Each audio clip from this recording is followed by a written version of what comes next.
Wow. I hope you agree with me that this year's seminar has been fantastic.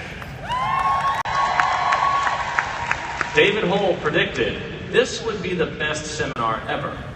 And as usual, he was right. Well, isn't it fun to be in a new venue for the first time in 40 years? And I'm pretty sure this is the largest stage I have ever been on. Well, I can't wait to see the amazing improvements we will be able to accomplish for seminar in the years ahead, just by thinking a little bit outside of the box.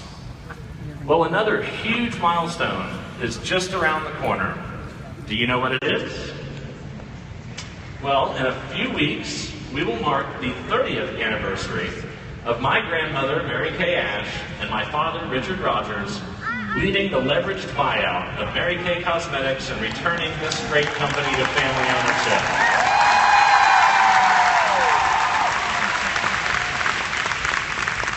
Well, I can honestly say, I don't think there is any chance that this company would be where it is today without Mary Kay and Richard risking everything they had for a second time way back in 1985. Without that bold action, they could have never implemented the strategies they had in mind to make this company the very best it could be. And furthermore, under the scrutiny of outsiders, there is no way we would have been able to maintain our culture and principles that make us so special.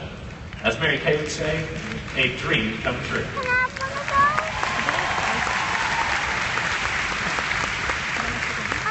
Well, just recently, Mary Kay's extended family of grandchildren and great-grandchildren and, yes, great-great-grandchildren had a little family reunion here in Dallas, something that has become a bit of an annual tradition. And we had the opportunity to hear a fascinating presentation about the merits of private companies versus publicly traded companies, and more specifically, the differences between private companies and family-owned private companies. Now, this presentation only validated what I knew in my heart to be true. And some of the more dramatic differences are clearly evident when you look at Mary Kay Inc. versus some of our competitors. Well, the research shows that private family-owned businesses retain talent better than their competitors, the future of Mary Kay make fewer and smaller acquisitions, if any, carry little to no debt, have more international operations, and are more frugal in how they spend their money during good times and bad. Now, I know my grandmother would love that frugal part. Coming from the lady that was adamant about clipping coupons and was also probably the best re-gifter the world has ever seen. Thank you. But the reality is that all of those attributes I listed are so very true for Mary Kay Inc. as well. As for retaining talent, you've heard before that over half of our worldwide employee base has a tenure with the company of over 10 years, which is remarkable. On the international front, we have operations in over 35 countries, and our success overseas rivals the very largest players in the direct sales and overall beauty industries. We are more frugal in good times and bad, which allows us to stay the course and make the right decisions for the long haul. And of course, all of this contributes to our ability to maintain the incredible Mary Kay culture and stay true to our principles no matter what the outside world throws at us. There is no doubt this company is better off as a family-owned business.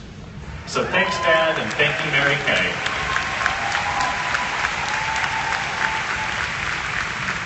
And speaking of family, I heard loud and clear that I really disappointed many of you by not showing pictures of my daughter Everly during our leadership conference in Nashville.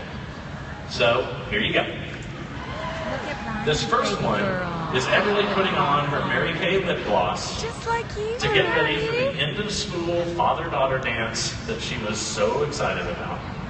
It's her in the Mary Kay Museum. My dad, Richard, She was touring the museum with many of her cousins and was so proud to point up to this picture and say, "This is my great-grandma and grandpa."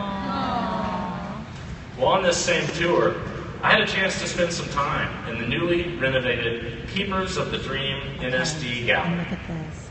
As I walked around and looked at the exciting new changes, I took the time to read the inscription at the entrance to the gallery.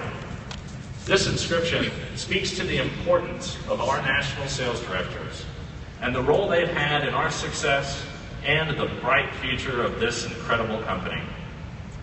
On one side of the entrance is a portrait of my dad and his quote on the Keepers of the Dream.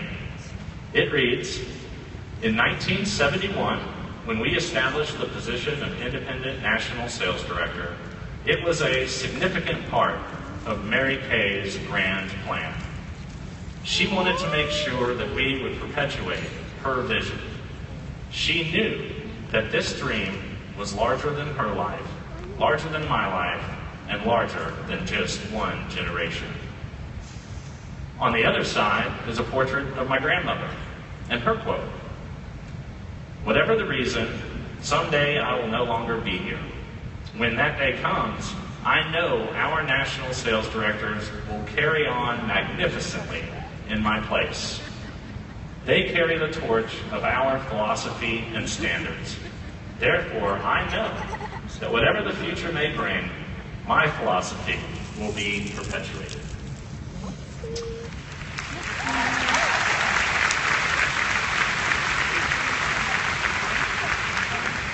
You know, here at Mary Kay, we always talk about our favorite Mary Kay memory. For many, it's a story about something they did with Mary Kay herself. And for others, it's a moment in time when they truly understood the impact that this incredible company has had on the lives of women and families around the world.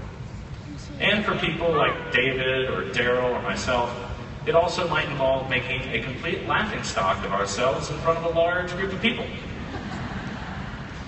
Okay, well, I hope not everyone's favorite Mary Kay memory is something horrible like that.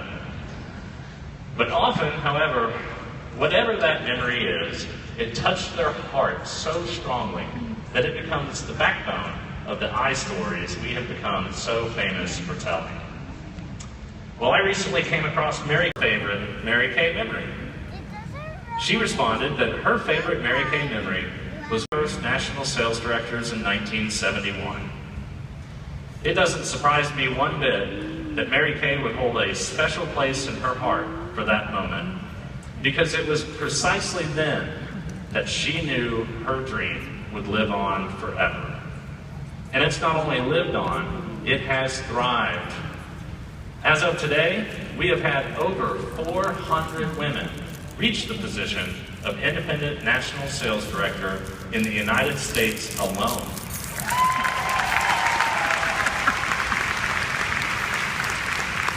And you can add another 400 plus NSDs that have debuted from other parts of the Mary Kay world.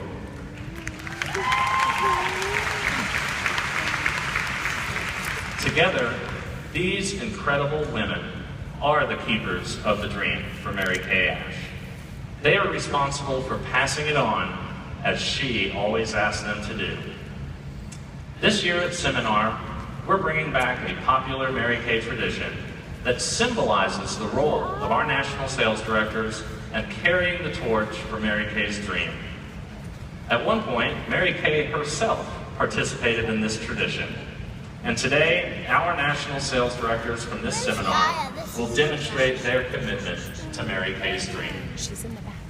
Mary Kay used to refer to the national sales directors as her daughters. And together, we will keep the flame burning bright for generations to come. All of you have a role in this incredible story. Whether this is your first seminar or your 40th, you are a part of this incredible legacy that began with Mary Kay Ash.